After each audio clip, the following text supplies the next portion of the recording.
Well, it's the Memorial Day weekend, and I'm like way behind on this video and stuff, but here we go.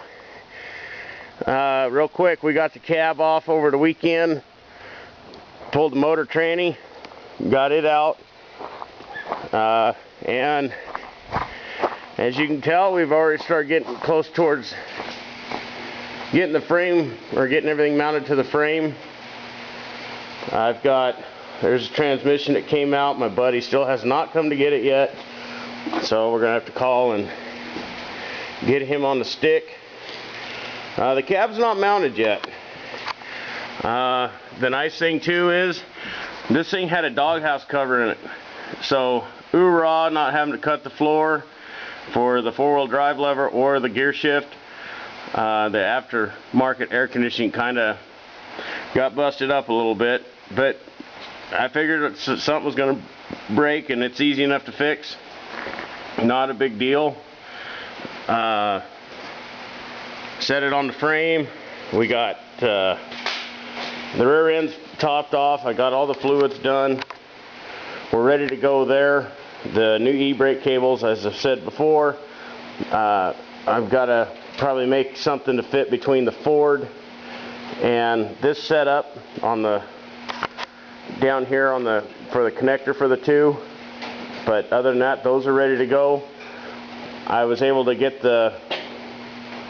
after a nightmare of work, get the emergency brake cable loose from the Ford frame. So all that's intact. So we're doing really good here. The hood, there's the motor. Anybody needing a 360 or 390, I'm not too sure what it is. I know it's an FE block. Air conditioning, power steering, alternator, all the carburetor, everything goes with this thing. It'd be great to, with all the automatic crap off of it, would be great behind a 4-speed. If we go over here, we've already had to do some modifications to make this work. It's not too bad. The frame outside, the Ford frame, was a narrow frame Ford. It was only 34 inches wide, which is the same width as a four-wheel drive. I don't know if we'll be able to really get a gander here, but I had to notch those out a little bit to get the bolts down through there for the rubbers to fit down in, but it fits really nice. And around the steering box here, that's way too close. We had to notch it out to get around the power steering lines and the actual steering box. Cleaned it all up. It looks good. Got a little work to do up there around the shock tower, or the shock mount. It's kind of in the way. It's not sitting like it's supposed to, nice and loose and free. We'll worry about that here after a bit. But the front clip is officially set up and ready to mount solid. The only thing I have to shim it just a little bit to line all the body lines back up on the cab. The cab mounts, which I've got one here. I've only had time to clean up one of them. I cut this off of that Ford frame, so that way, because the frame on these Dodges narrows up due to the fact it's four-wheel drive, to be able to mount the axle, the springs, and all that. That's why so far I haven't had to do a whole lot of modification to the framework. But then again, I'm just getting started. The stock body mounts, or the stock cab mounts, wouldn't work. I needed to extend them out, so I just cut them off and cleaned this one up. I got one more to do, and threw some paint on it.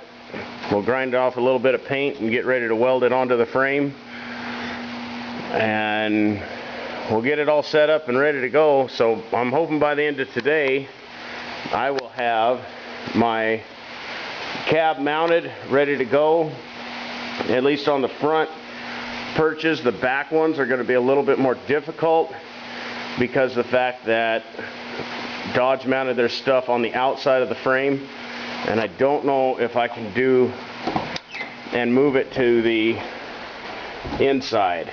The way this is set up in here, You got your holes here. I don't know if I want to move them or if I can move them to the outside. There's a relief here because I got to keep room for a fuel tank back here, and I don't know if these will go wide enough on both sides to drop the drill hole, drop the bolts down through, and hope it holds.